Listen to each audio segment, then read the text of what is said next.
Hey guys, Rascal here. Welcome back to another review. And today I'm doing something a little different. I don't normally review live action movies on my channel, mostly because I really love animation so much. I like showing underrated animated pieces, whether it goes TV shows, shorts, or movies.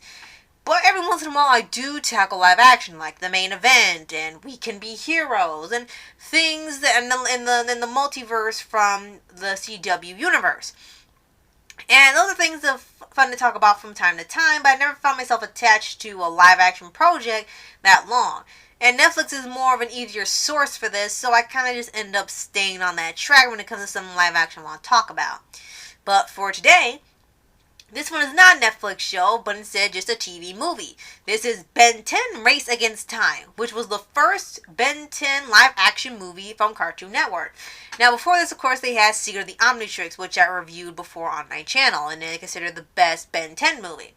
Well, at some point after the show went off, they wanted to do a sort of follow-up movie about it. But they didn't do it anime, they did live action. And no, this is probably before they started doing all the live action blocks, which was probably foreshadowing for it. But I will say, for what it's worth, and not really caring for live action adaptations, Race Against Time actually wasn't bad. They kept everything right about Ben 10. Heck, they even got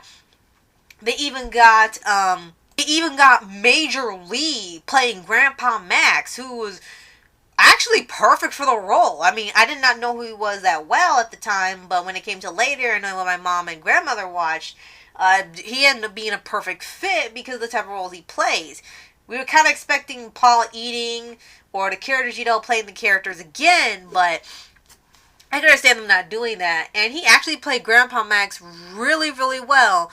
And he was really convincing. He was like their biggest star on there. And back when they actually wanted to have stars on their shows.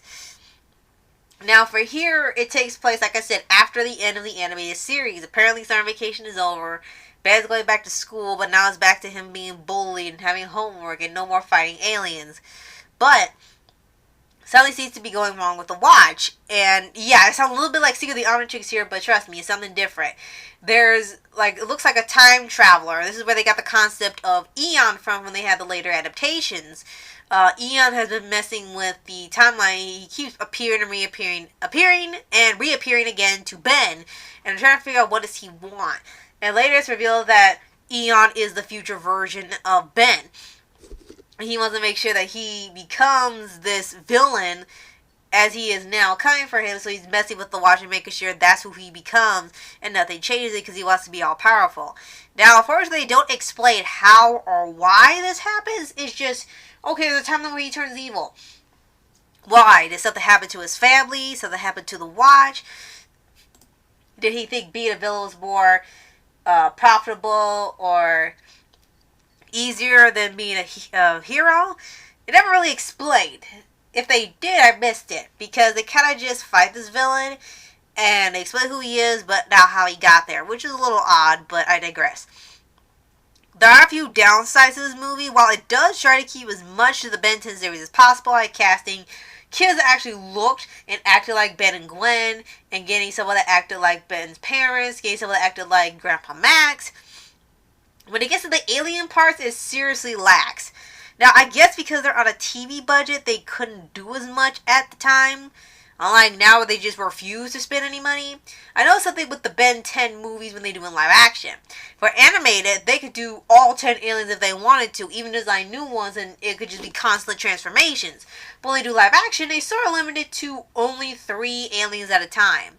Good news is that they try to keep the transformation sequences intact and have designs look spot on to the animated ones trying to adapt in the live action.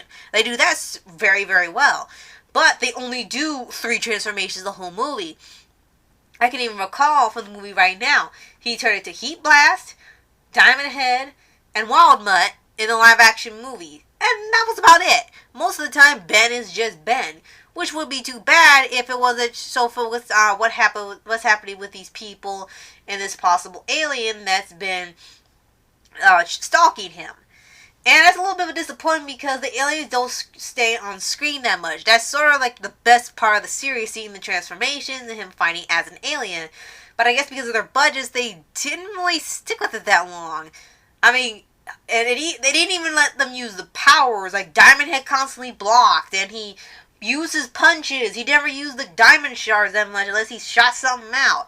Heat blast at the beginning. He didn't use any flame blasts or volcano spouts or anything. He kind of kicked people, he punched them and stuff, and like he was just a regular person, which was kind of weird because he was always talking about using his flame powers. And then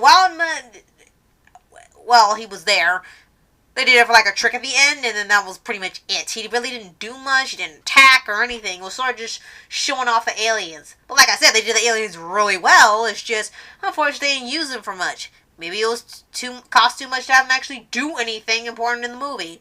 Most of the important stuff happens while Ben is still human, so I guess they had to work their way around it.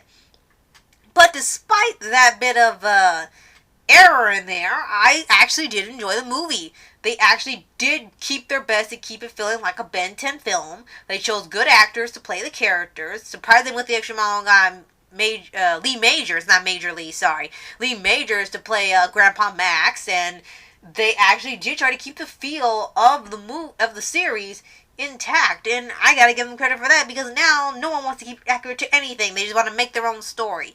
Kind of like with the new Ben 10 reboot. But, anyways, that's pretty much my review on that movie. And yes, I will be covering the Alien Swarm movie as well, because I have a sort of different opinion on that film. But, let me know what you guys thought of the movie below. Did you actually like this live-action Ben 10 movie, or did you really not care for it? Because you kind of have to get a decision, because Warner Bros. Announced they're going to be doing a live-action Ben 10 series. I have my fingers crossed that if it's him as a 15-year-old like an Alien Force, that he's going to be played by Tom Holland, and Chris Evans will play Ben 10,000, because I think that would be great. Since these people just seem to refuse to do a Ben 10,000 series, give us something to that extent where you can at least lead into it. Because you already ruined the character in the reboot.